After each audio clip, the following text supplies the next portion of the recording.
what was your reaction? You obviously caught the rebound at the end there, but did you even see Russ kind of streaming in from the 3-point line in the last play?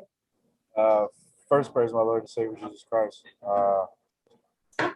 Initially, I didn't, but then I seen a red jersey just flying out of nowhere, and I just knew it had to be Russ. It couldn't be nobody else doing that. So, that was definitely a heads-up play, smart play at the end of the game. Just keeping the ball alive and, making a play for us. And I was able to come up with the rebound and dribble it out. It was a hell of a heads-up play by Russ. And you've spoken about how important it is to carry momentum from the first half into the second half. Have a win like this, a physical win over kind of an upper-class team, what's that do for you guys going into the break here? It was great, but we always still have that mindset. We still got a lot more work to do. We still haven't accomplished much. It was a great way to end our break, but, the team that beat us before this, we got them the first game coming out. So we definitely still got that in the back of our head, and, we got to make sure we're ready to go come next week. Chase? Brad, given how much turnovers were a problem for you guys in your last game, how important was it to only commit 9 of them tonight? I just looked at that. What else? That's key for us, man. Whenever we're able to just take care of the ball, get a shot up every possession, we think that's what's best for us. Give ourselves an opportunity to put points on the board versus the other team. So, to see we only had 9 tonight, that's just a testament to us just moving the ball, sharing it, making the right play, being unselfish, and just having fun, man. That's really good to see. Whenever we're turning the ball over, not getting shots up, I think tonight we were a lot more active cutting, a lot more ball movement, player movement.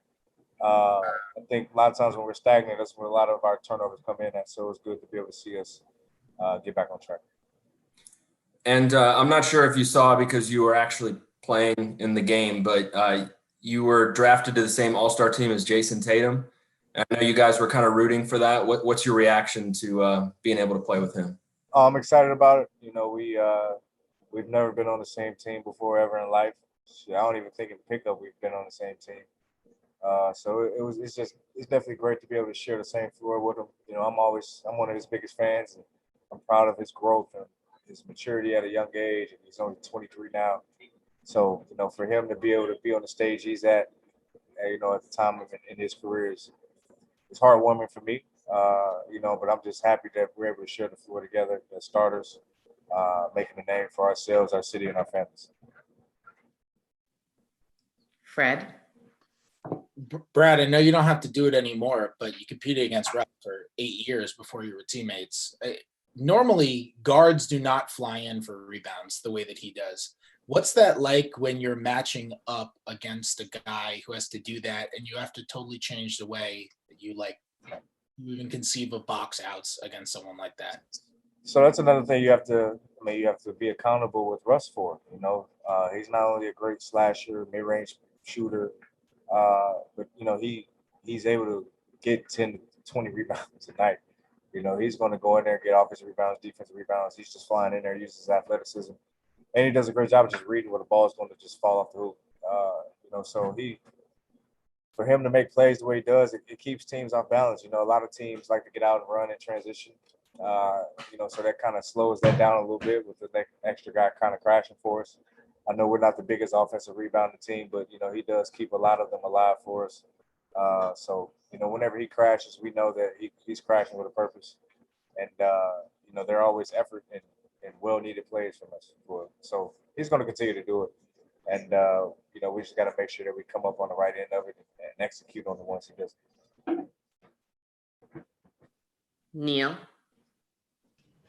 Hey, Brad, late in the second, you guys were down 16. And then between the end of the first and start of the second half, you guys went on a 21-2 run. What was the key in getting that done?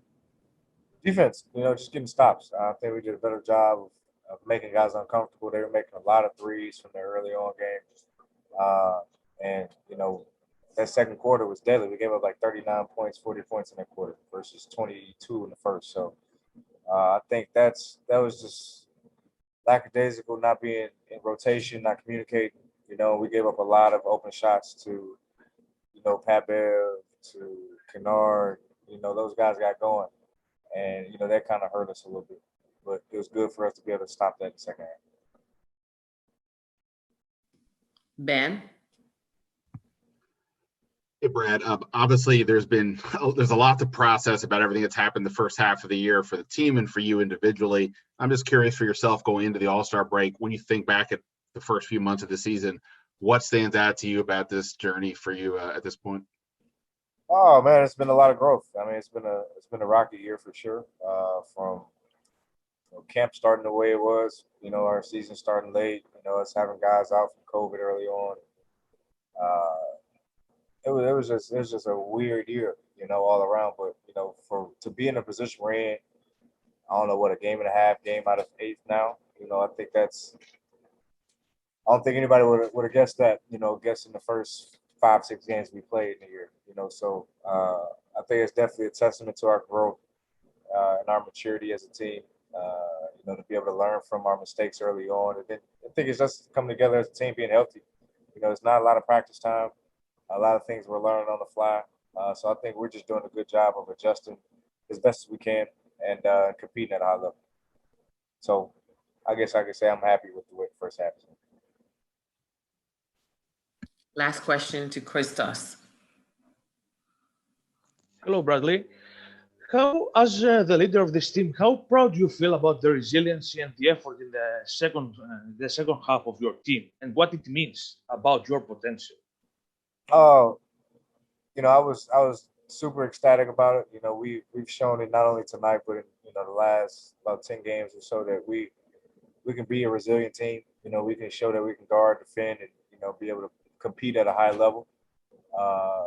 We did that tonight. Again, tonight we gave up 39 points in the quarter, and we stopped that in the second half tonight. But in the second half of this season, the same mentality has to be had. Our schedule doesn't get any easier. We have 38 games, 7 to 8 back-to-backs. So it's going to be tough on us, but we gotta have the same mentality. Don't get tired of doing good, of doing the right things, because we'll get rewarded in the end. So it's just a matter of us staying the course, and like you said, Christoph, continue to be resilient.